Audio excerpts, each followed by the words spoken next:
Chris, we're really excited to have you back here at So You Want to Fight. This is where you got your start, wasn't it? Yeah, it was. I had my first MMA match at the So You Want to Fights. I think it was 5 years ago.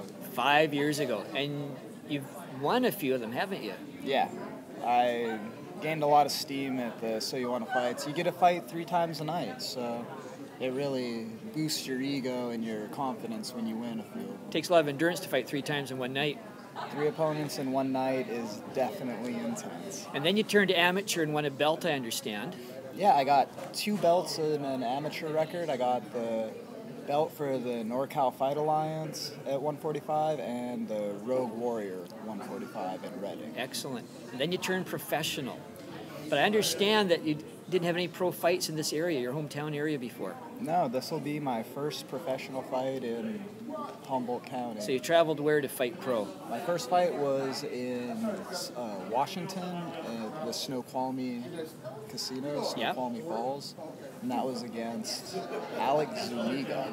He was 6-2 at the time, and 6-2, and you were 0-0. How did you get matched up with something like that? I'm not looking for any easy fights. That is not an easy fight. If I'm gonna win, I want to win. There's guys in the UFC that got records of 6-1. Yep. I'm here to make a name for myself. I'm not trying to find a bunch of numbers to stack up. I don't want to be 52-1. Yeah, I've seen guys with records like that, and they're just going nowhere. Yeah. It's the fighters who'll take the toughest guys, win or lose, they come out a better fighter, and that's what promoters like to see, and that's what the fans like to see, a better fighter. I agree with that. I think the fans really want to see intensity in the fight. They don't want to just see someone go out there and do the bare minimum to win.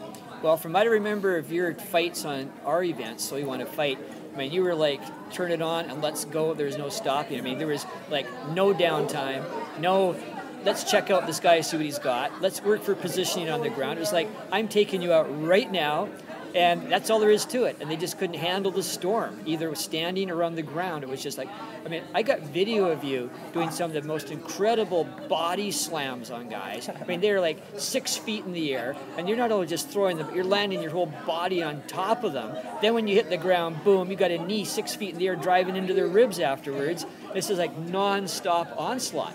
And it just drove everybody crazy. I mean, everybody loved it. Then when it's over, you get up and you shake the guy's hand, pat him on the back, and say, good fight. Well, yeah, that's the cool thing about being me. I don't need hostility to have a good fight. It's a sport for me. I look at it more like chess than fighting.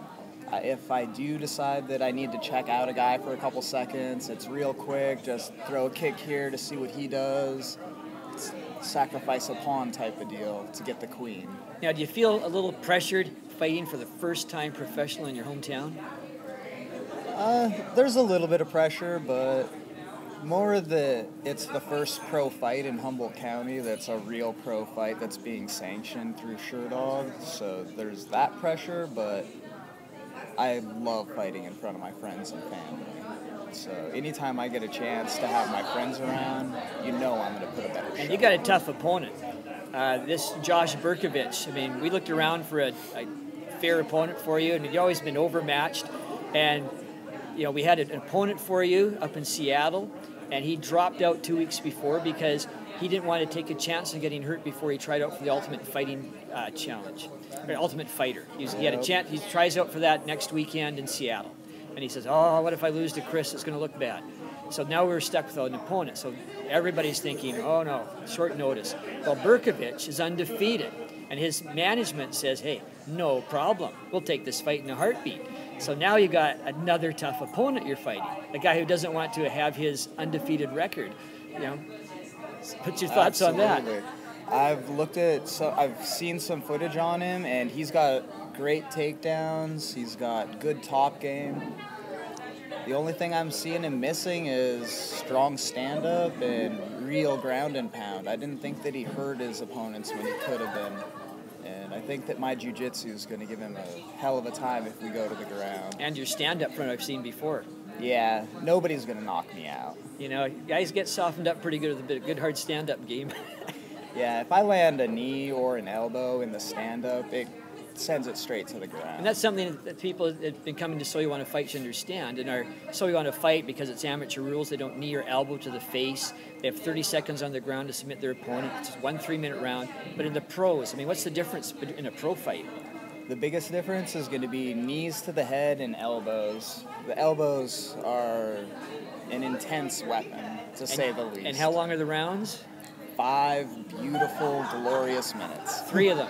So you got 15 minutes to do some serious damage. Yeah. Well, that's going to be exciting. Well, we're excited to have you here, and I understand that if you win this fight, in 2 weeks you could be off to where? I'll be trying out for Tough in Vegas for the Ultimate Fighter 18 at 135. Excellent. Well, good luck to you, and we're excited to have you here. Thanks, I'm glad to be here. Thank you.